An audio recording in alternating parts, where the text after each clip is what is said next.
Okay, so I was making faces because A, I didn't know we were going to talk about my age indirectly. We're going through my whole Wikipedia biography. And B, you guys, I got fired. It's all right. I'm good. Woo! Anyway, it is such a privilege and an honor to be with you here today.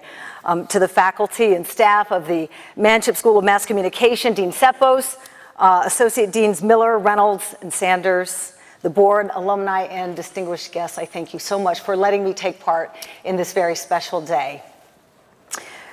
Dr. Miller actually asked me to come and speak with you, and it was so great because we used to work together. She was the 5 o'clock producer and I was the anchor. So when it was so nice to spend time with her without her saying, rap, rap, stop talking, rap. Enough already, yeah. So anyway, so thank you so much. Before I go on, I just have to say congratulations. I hope I can get through this address without crying because I'm so proud of you. I don't even know you, and I'm proud of you. But and to your parents, woo!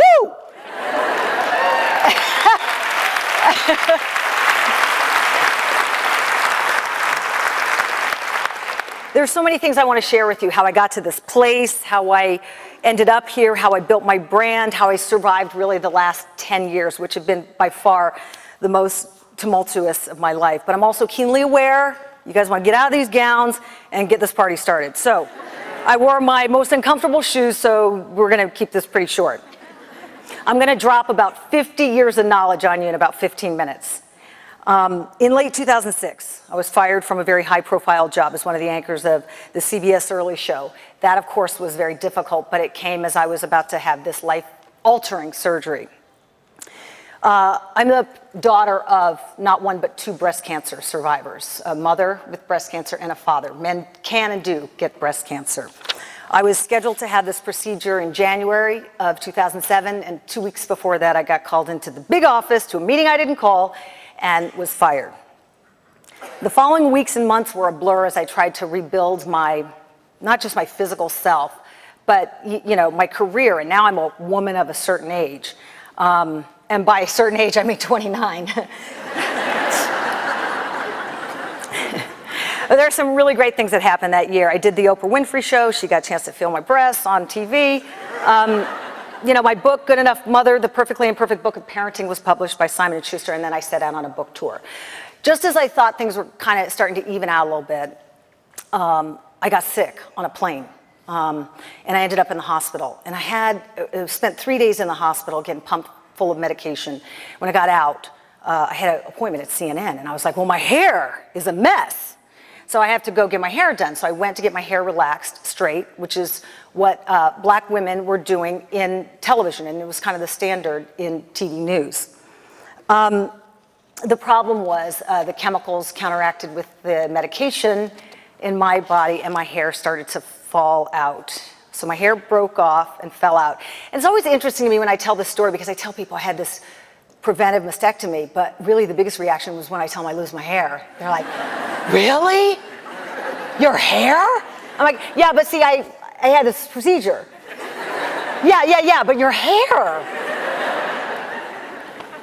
So basically in 2 years, I lost my job, I lost my breasts, and I lost my hair. Shortly after that, I battled a pretty significant depression, and it took me a couple of months to get back on my feet. And the reason I did is because I had an epiphany.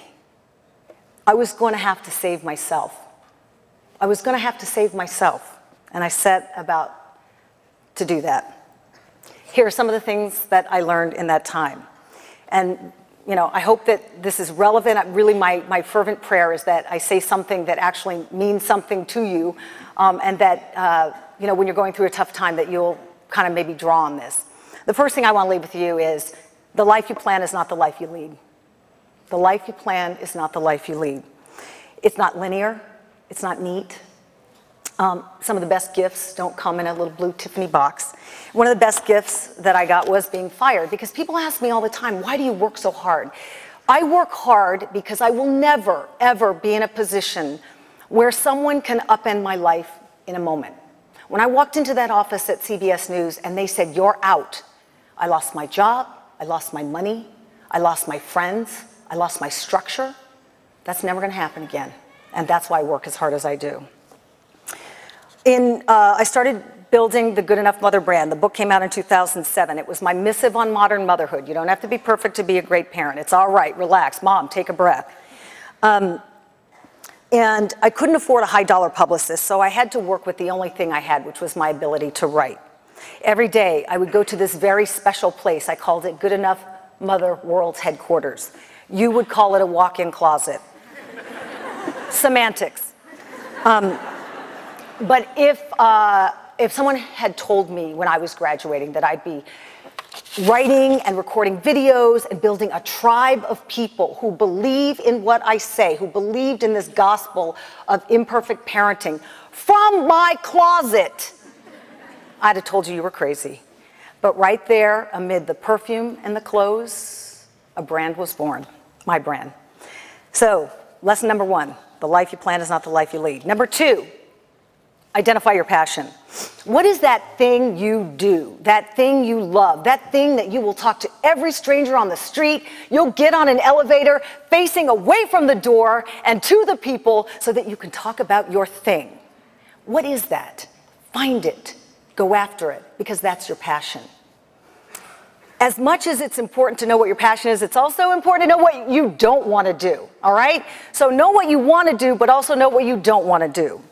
And in the summer of 2011, I had a brand new agent who knew nothing about me. This woman knew so little about me. She had been sending me decks on shows, and one of them was an urban dance show. She wanted me to be the host. I'm gonna let this sink in for a second. Me to be the host of an urban dance show. I'm a suburban housewife, middle-aged with no rhythm. Really? So this is the kind of stuff she was sending me out on. So she didn't know anything about me, she just wanted 10%. She got me an audition at a well-known cable network whose name shall, I won't mention MSNBC, but I went to this audition. As soon as I got there, I was like, God, this is a mistake. I knew as soon as I walked in it was a mistake. I sat down at the flash cam set, and even before they started rolling, I was sweating. The news executive came out from the control room. Wait! She tried to pat my hair down into a little brown helmet. This hair into a little brown helmet. And I was like, wow, this is not going to work. But I thought, I can do this. I've done this for 20 years, read off a teleprompter. It was awful. And I can say that because I was there. It was terrible. The audition was a disaster. I was fumbling, I was stumbling through the whole thing and just generally screwing it all up. When I got to her office, I didn't even get into the office door and into her office. I just got 1 foot over the threshold. And she said really loudly, wow, that was terrible. With an open door in the newsroom behind me, that was really bad. What happened to the Rene Syler who used to anchor at CBS? And I wanted to say, lady, you know what I've been through? You know, but I didn't. I just sat there, smiled, thanked her for her time, and then I walked back to Grand Central Station. I cried all the way back. Not because my news career was over. I cried because my news career was over, but not because of somebody else. It was over because I was done with it. I was over it. I was never going back. And it was the final nail in my news coffin. So life lesson number 2, it's as important to know what you don't want to do as it is to know what you do want to do. Number 3, really important, parents, please listen. Graduates, you can carve your own path and you can make money too. That's because the gatekeepers are gone. I'm going to take you on a trip to a land far, far away. It's called the 3-channel universe. Parents, you been there? Yeah, you grew up there, right? Me too. There, broadcasters would sit behind this faux wooden desk and they would tell you the news at 6 p.m. because, of course, you were home. Those same channels signed off at midnight. I know, your head just went poof, right? They signed off at midnight, and cartoons, oh, those ran on Saturday morning and they stopped at noon. We are in the midst of a revolution. We're seeing a true democratization of news and information. And that's because everybody, you, me, everybody up here, is a consumer and a producer. So I do a couple of TV shows. One is Sweet Retreats. It's a vacation travel show on Disney's ABC's Live Well Network. And I also co-host Exhale, which is a talk show for African American women on Magic Johnson's Aspire Network. One of my co-hosts is a woman named Issa Rae. Does anybody know Issa Rae? She has a web series called Misadventures of Awkward Black Girl. It's hilarious. And what did she do? She started taking videos of her everyday life and how awkward it was. And she built an audience of people who went to see her stuff on YouTube because they couldn't wait. And she was talking to them in their place. She has some development deals now with some big Hollywood types, names you would know, just in the news last week. The other person I want to tell you about is a friend of mine who has a well-trafficked website about marriage. Now, I don't know about you guys. Maybe here at Manship, you guys are, I know you're journalists, but maybe you guys are really great at math. I was terrible and still am to this day. But my friend writes, films, and then produces these documentaries that he sells on his own website for $20 a pop. He sells 400 a week. Do the math. Me too, I'll do it. But you get what I'm saying. He built this group of people who believe in what he has to say, and they are fervent believers, and they will support him. No middleman, he keeps all of his money. He's passionate about what he's done and what he's identified. Like my friend, I'm also a production company, and I'll tell you about that in a little bit. The point is, life lesson number 3, you can carve your own path and make money too. Okay, this is really important. You will succeed, and you will fail. Failure is not the opposite of success. Failure is a stepping stone to success, okay? One of my favorite stories about failure is WD-40. Does anybody even know what that is? Parents, I know, right? Okay, yeah, all the old folks are like, yeah, hey, we know. All right, WD-40 was, in 1953, Norm Larson and his small team at the Rocket Chemical Company in San Diego were working on a solvent that they wanted to use as a degreaser, but would also be used as something that would prevent rust. WD-40 means water displacement, 40th attempt. Did you know that? That means they went into the lab 39 times before finding the magic potion that's used around the world. 39 times they experienced the crushing disappointment of knowing it wasn't right. 39 times they probably wondered, is it ever gonna be right? 39 times they got into the lab, they studied what they had done before, tried something new, and on the 40th attempt, WD-40. For me, building my blog, my brand, all of that stuff is very much like that, trial and error. Like I told you when I started, I only knew how to write. I mean, I didn't know anything about blogs. It was new on Facebook. I thought tweeting was for the birds. I didn't even know where to look. But you can't steer a still ship. And so I got moving in any direction. Where's the first place I went? To the world's second largest search engine. What is it? The world's second largest search engine is YouTube. YouTube! So my motto is, you know, I may not have all the answers, but I'm smart and I have YouTube. I learned about HTML code. I learned about building websites, promoting, marketing, editing videotape on Final Cut Pro, everything I use to this day. I believe that in every experience there's learning. I'm not doing TV news every day, but I'm still using the skills that I used every day in the newsroom.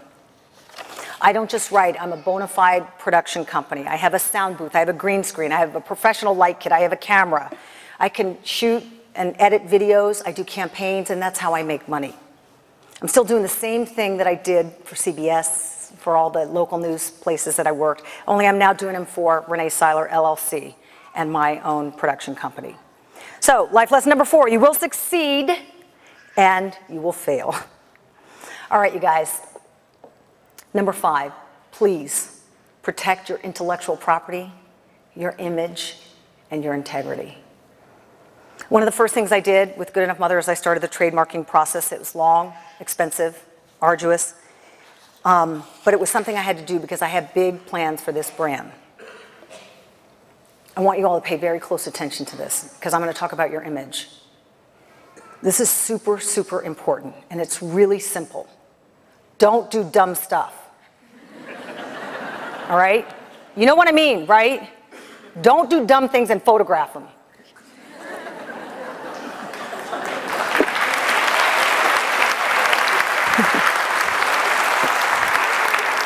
Yeah.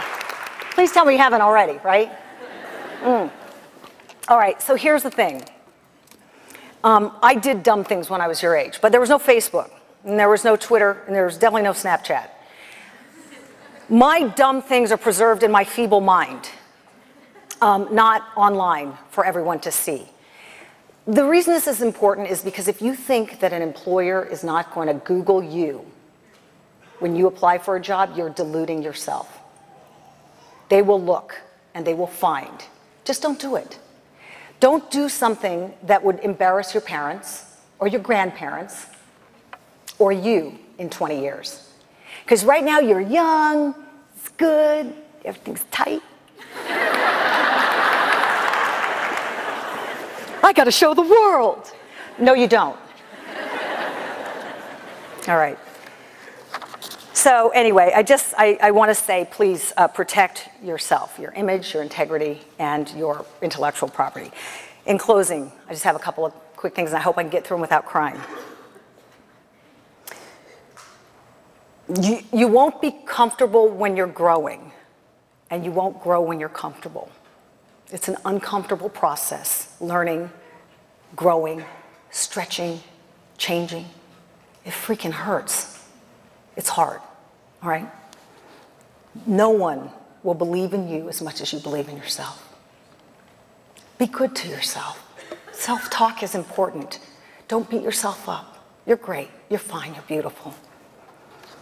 You are smart, you're strong, you're worthy, you have a right to be on this planet, and what you say matters. You should question the motive of anyone who would have you believe otherwise. Your ship will come in, but it'll do so because you rode that sucker in. There are no shortcuts in life. Stop looking. Just do the work. And where you begin is not as important as where you end. So to you I say, go out, change the world, even if you have to start in your walk-in closet. Congratulations.